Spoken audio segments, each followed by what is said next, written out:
السلام علیکم میرے بچوں، میں ہوں افتخار افی پیارے پاکستان کے سٹی آف لو لاہور سے، اور آج موجود ہوں سلالہ میں۔ سلالہ ویسے تو مجھے لگتا ہے کہ کسی ناول کا کوئی رومانوی سا کردار ہے، بڑی خوبصورت حسینہ کا نام ہے سلالہ، جو میرے ذہن میں ایک ابھرتا ہے اس سے تاثر۔ اور واقعی جب میں یہاں آیا تو میں نے پایا کہ یہاں کا موسم، یہاں کے بادل، یہاں کی شام اور یہاں کی ہوا ہی خوبصورت نہیں ہے، یہاں پہ رہنے والے اوورسیز پاکستانی اور ان کے بچے بھی بہت خوبصورت ہیں۔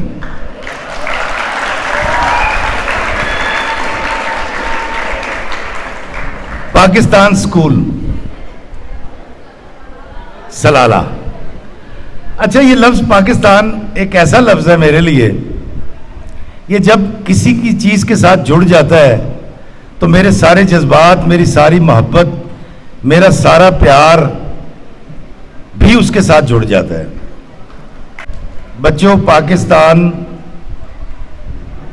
میرے لیے ایک نظریہ نہیں ہے، یہ میرے لیے ایک ایمان کا درجہ رکھتا ہے، اور خاص طور پہ دنیا بھر میں جہاں میں جاتا ہوں وہاں اوورسیز سے ملاقات ہوتی ہے، اور وہ سارے کے سارے 20-25 سال کی عمر سے زیادہ کے لوگ ہوتے ہیں، خواتین ہوتی ہیں، میری بہنیں ہوتی ہیں۔ دراصل وہ لوگ ہوتے ہیں جو پاکستان کے لیے کام کرتے ہیں، کماتے ہیں، یہاں بیٹھ کر جدائی سہتے ہیں اور اپنے پچھلوں کو سوکھا کرنے کے لیے اوور ٹائم کرتے ہیں، اپنی تکلیفیں کسی کو نہیں بتاتے۔ میری ان سے بے تحاشا لوگوں سے ملاقات ہوئی، میری ہمیشہ میری بہنوں سے جو دنیا بھر میں پاکستان میں کہیں رہتی ہیں، یا ان کے شوہروں سے یا ان بھائیوں سے تو ملاقات رہتی ہے جن کا ہر شعبے سے تعلق ہوتا ہے، لیکن بچوں سے آج پہلی دفعہ میں مل رہا ہوں۔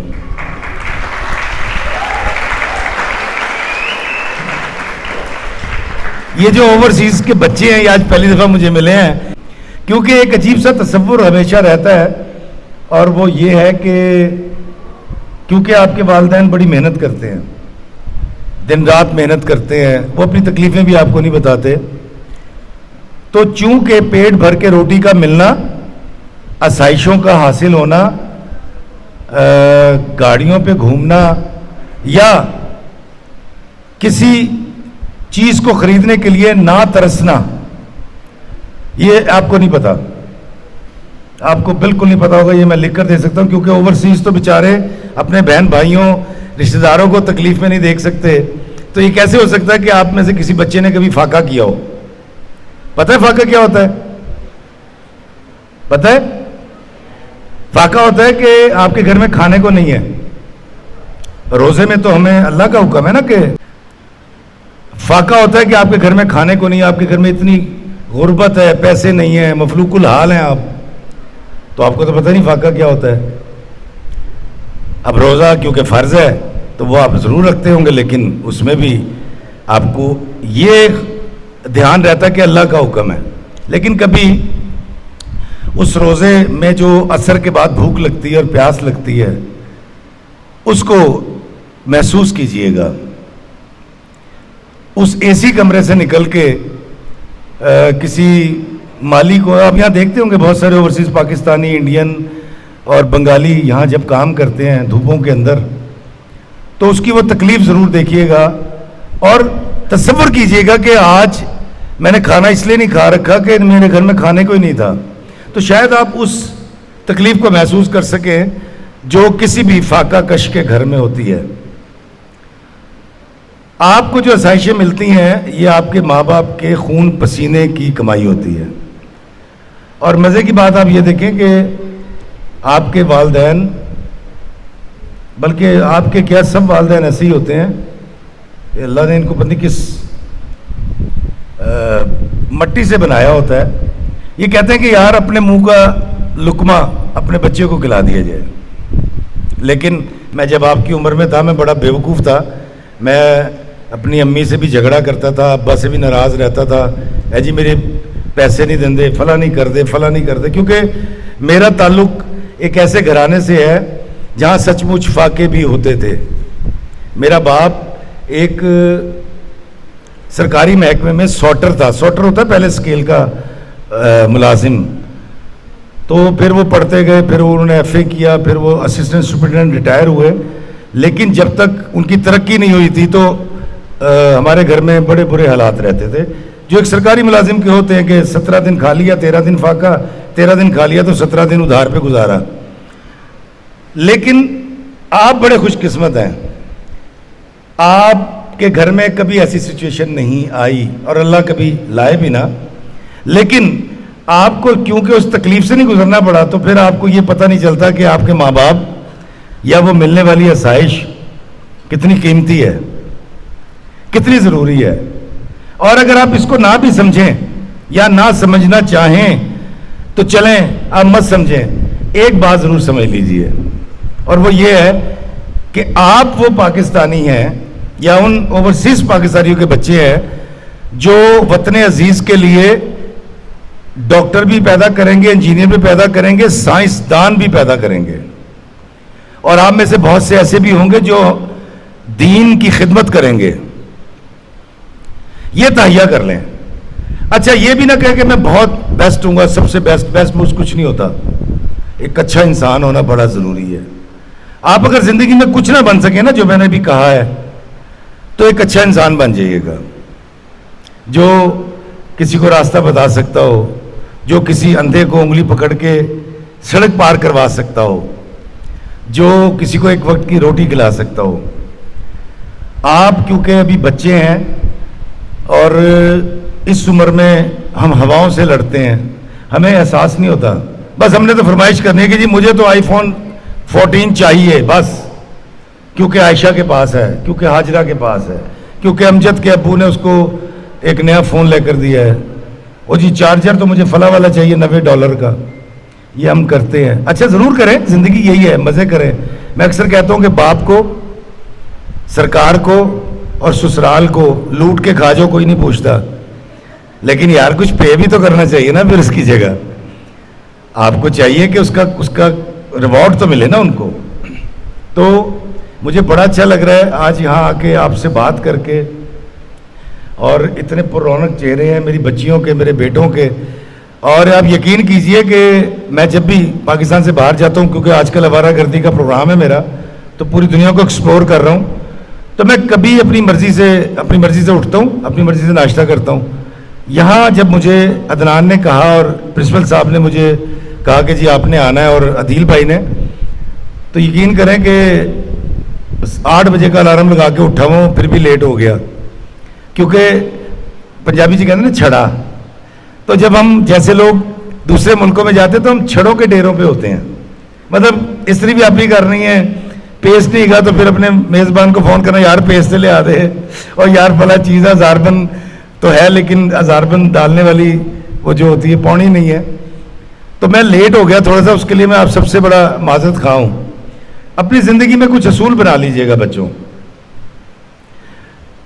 اللہ کا جو قانون ہے اور جو ملک کا قانون ہے, اور تیسرا قانون ہوتا ہے ہماری سوسائٹی کا, یہ کم و بیش ایک سے ہوتے ہیں. 3 4 5 چیزوں کا فرق ہوتا ہے, باقی سارے سیم ہیں. اپنے ساتھ ایک تہیہ کر لیں, ایک وعدہ کر لیں کہ یار کوئی نامساعد حالات آئیں. اچھا میں یہ نہیں کہہ رہا کہ آپ معافی نہ مانگیے گا یا آپ جھکے گا نہیں یا ایک قدم پیچھے نہیں ہٹنا, نہیں, یہ تو زندگی ہے. معافی مانگنا زندگی ہے. جھک جانا, سرنڈر کر دینا. ایک میرے سے غلطی ہو گئی, مجھے کہنا چاہیے, میں کہوں سوری یار میرے سے ہو گیا, آگے چلتے ہیں. ایک تہیہ کر لیجئے گا یار, جس طرح آپ مثال کے طور پہ آپ تہیہ کر لیں کہ میں نے غلط پارکنگ کبھی نہیں کرنی, میں نے دل آزاری کبھی نہیں کرنی, میں نے جھوٹ کبھی نہیں بولنا, جتنا مرضی لاس ہو جائے. آپ آج جن نارمز پہ کھڑے ہوں گے, آپ دیکھیے گا کہ آپ کی زندگی میں ساری زندگی یہ آپ کے ساتھ ایک شجرے سایہ دار کی طرح چلیں گی, کہ بلکہ اس پہ پھل بھی لگا ہوگا, وہ کھائیں گے بھی اور اس کے سائے میں بھی رہیں گے. تو آپ آج ایک وعدہ کر لیں اپنے آپ سے کہ جی میں نے ساری زندگی سوسائٹی کی نارمز, ملک کے قوانین اور دین کے جو احکامات ہیں اس سے نہیں ہٹنا, جو مرضی ہو جائے. آپ بڑے آسودہ ہو جائیں گے. اور میں آپ کو بتا دوں دین پہ چلنے کی لازمی نہیں کہ آپ وہ والا حلیہ اختیار کر لیں جس سے کئی لوگ معترض ہوتے ہیں. میں یہ ہرگز نہیں کہہ رہا کہ آپ داڑھی رکھ لیں یا ٹخنوں سے اونچی شلوار کر لیں. میں صرف یہ کہہ رہا ہوں کہ دین میرے آقا کریم صلی اللہ علیہ وآلہ وسلم نے جو فرمایا ان اخلاقیات پہ اگر آپ کھڑے ہو جائیں, آپ یقین کریں کہ نہ صرف آپ ترقی کریں گے, آپ یہاں اگر عمان میں رہتے ہیں عمان ترقی کرے گا آپ کی وجہ سے, بلکہ پاکستان ترقی کرے گا.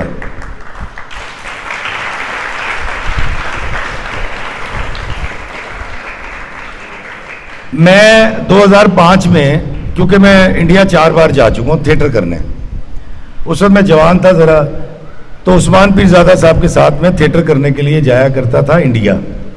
تو میں انڈیا گیا تھیٹر کرنے کے لیے. وہاں انہوں نے مجھے ایک ابراہیم نام کا ہوسٹ میرے ساتھ لگا دیا کہ یہ شخص آپ کو گائیڈ کرے گا, آپ کو گھمائے گا, دلی دکھائے گا, اور جو آپ کو کام ہو وہ ہمارے ادارے کی طرف سے یہ کرے گا. اب وہ ابراہیم سے بڑے اچھا 2-3 دن بڑے اچھے گزرے. اب وہ ہمیں دلی بھی گھما رہا ہے, ہم دائیں بائیں جا رہے ہیں, شاپنگ مالز میں جا رہے ہیں. پرفارمنس شام کو ہوتی تھی ہماری تھیٹر کی, اور صبح 11 بجے ہم ریہرسل کر کے فارغ ہو جاتے تھے. تو پھر ہمارے 5-6 گھنٹے آوارہ گردی کے ہوتے تھے. ہم دلی پیدل گھومتے تھے, رکشوں پہ گھومتے تھے. ایک دن میں اس کو سارا دن کال کرتا رہا صبح سے شام تک. ابراہیم نے فون نہیں اٹھایا. مجھے بڑا غصہ چڑھا. میں نے کہا دیکھو یار یہ کیسا انسان ہے, 3 دن سے اتنی محبت جتا رہا تھا اور بھاگ بھاگ کے کام کر رہا تھا, اب میں اس سے رابطہ کر رہا ہوں, یہ میرا فون نہیں اٹھا رہا. الٹیمیٹلی رات ہو گئی, اس نے فون نہیں اٹھایا. اچھا چونکہ یہ موبائل کا دور نہیں تھا تو مجھے ریسیپشن سے ہوٹل کی یا پھر پرانی دلی جا کے پی سی او سے فون کرنا پڑتا تھا اسے. میں پاکستانی تھا اور ہندوستان میں موجود تھا. وہ دن گزر گیا, میں سو گیا. صبح کو مجھے روم سروس سے کال آتی ہے کہ جی ابراہیم صاحب ناشتے پہ آپ کا انتظار کر رہے ہیں. میں تیار ہوا, میں گیا جا کے, اب میں جوس نکال رہا ہوں, ٹرے بنا رہا ہوں اپنے لیے جو ہوٹلوں میں ہوتا ہے. تو وہ دور بیٹھا تھا, ہنستا ہوا میرے پاس آ گیا. میں نے اس کو لفٹ نہیں کرائی. کہتا السلام علیکم. میں کہا جی وعلیکم السلام. اب میں اس کو لفٹ نہیں کرا رہا, اور میں اس وقت مطلب 2005 کی بات ہے تو میں قدرے جوان بھی تھا اور جوانی میں بیوقوف بھی تھا. تو میں نے اس کو کہا, میں نے کہا تم دفعہ ہو جاؤ. میں نے ٹرے رکھی اور میں نے کھانا شروع کر دیا. وہ میرے پاس سامنے بیٹھ گیا. اس نے کہا افتخار بھائی میں معافی چاہتا ہوں کہ میں کل آپ کی کال نہیں سن سکا. میں نے کہا تم جھوٹے آدمی ہو, تم نے تو مجھے کہا تھا کہ تم میرے میزبان ہو اور میں تو تمہاری اتنی عزت کرتا رہا, تم کیسے مسلمان ہو؟ اس نے کہا سر میں مسلمان نہیں ہوں. میں نے کہا ابراہیم مسلمان نہیں ہو؟ کہتا ہاں. میں کہا پھر تم کیا ہو؟ کہتا میں یہودی ہوں. اور کل سبت کا دن تھا, ہفتے کا دن تھا. کل کا دن ہماری عبادت کا دن ہوتا ہے اور فیملی کا دن ہوتا ہے. کل کا دن ہم تمام یہودی اللہ کو اور اس کے بندوں کو دیتے ہیں, فیملی کو. کسی سے نہ کاروبار کرتے نہ بات کرتے ہیں. تو مجھے معاف کر دیں. بچوں میں اتنا شرمندہ ہوا, میں نے سوچا کہ یار جمعے والے دن اللہ ہمیں کہتا ہے کہ اپنے کاروبار اس وقت کے لیے معطل کر دو. تو جب کوئی میرے پاس آ کے کہتا ہے جی افتخار صاحب اگر میں دکاندار ہوں, یار تو دکان نہیں بند کی تھی, تو میں کہتا ہوں یار میں 2:30 بجے والا جمعہ پڑھاں گا. اور جب 2:30 بجے کوئی آ کے کہتا ہے کہ یار تو جمعہ نہیں پڑھیا, تو میں کہتا ہوں میں 1 بجے پڑھا ایسا. میں نے اس دن ایک چیز سیکھی تھی اور آج تک میں کامیاب ہوں. میں نے سوچا تھا کہ جس طرح یہ ابراہیم یہودی اپنے دین پر اس کے احکامات پہ کھڑا ہے, میں دین اسلام پہ کھڑا رہوں گا, ڈٹا رہوں گا. اور وہ ڈٹ جانا, وہ کھڑے ہو جانا آپ کو میرے ویڈیوز سے ضرور نظر آتا ہوگا. میں کبھی اضطراب نہیں پھیلاتا, میں کبھی نیگیٹو بات نہیں کرتا, میں کبھی انارکی کی بات نہیں کرتا, میں کرنٹ افیئرز کو ڈسکس نہیں کرتا. ملک میں کچھ بھی ہو جائے میں آپ کو پارک دکھا رہا ہوتا ہوں یا جرمنی دکھا رہا ہوتا ہوں یا فرانس دکھا رہا ہوتا ہوں. بچوں اس کے پیچھے صرف ایک وجہ ہوتی ہے, میں چاہتا ہوں یار پازیٹیو رہیں. میری ویڈیو دیکھ کے کم از کم ان کو آسودگی حاصل ہو, یہ کسی اضطراب میں مبتلا نہ ہو جائیں, کسی ذہنی اذیت کا شکار نہ ہوں. اور اس تہیے نے جس میں نے کہا تھا کہ میں اللہ اور نبی کے حکم پہ کھڑا رہوں گا, آج اس میں برکتیں اللہ نے دی ہیں. اور مجھ جیسی ناچیز انسان کو جس کی کوئی اوقات نہیں ہے, اتنے اچھے پیارے بچوں کے سامنے, اتنے بڑے بڑے ٹیچر اساتذہ کے سامنے لا کے کھڑا کر دیا ہے. تو آپ اگر دین پہ کھڑے ہو جائیں گے اور سچ پہ کھڑے ہو جائیں گے. میں آپ کو ایک بات بتاتا ہوں. اکثر لوگ کہتے ہیں جی دین پہ عمل کرنا بڑا اوکھا ہے. میں کہتا ہوں دین پہ کھڑا ہونا, اس پہ عمل کرنا سب سے آسان کام ہے. دنیا کا سب سے سہل ترین کام ہے دین کو فالو کرنا, اس کے احکامات کو فالو کرنا. آپ بچے جو یہاں رہتے ہیں, یقیناً آپ میں بھی وہی اوصاف اور وہی عادتیں ہوں گی. جب میں پہلی بار انگلینڈ گیا تو میں نے ایک اوورسیز کے بچے کو جگت لگائی. کہہ رہا وٹ ڈڈ یو سے انکل. اس کو نہیں پتہ لگا میں اس کو جگت کر رہا ہوں. اوورسیز کے بچوں میں نے ایک چیز نوٹ کی, یقیناً وہ اوصاف آپ میں بھی ہوں گے, یہ جھوٹ نہیں بولتے. ان کو پتہ ہی نہیں ہوتا جھوٹ کیا ہے. وہ ماں پیو لڑ پہ نا, پولیس آ کے پوچھتی ہے پہلے کنے ماریا, تو دس دن تک ابے نے ماریا یا امی نے ماریا. اور میں نے دیکھا کہ یورپ اور یو کے میں وہ والدین یہ اس کو نہیں کہتے کہ تو پولیس کے سامنے تو نے سچ کیوں بولا, بلکہ خود شرمندہ ہوتے ہیں, کیونکہ سچ بولنا تو آپ کو آپ کے والدین سکھاتے ہیں نا.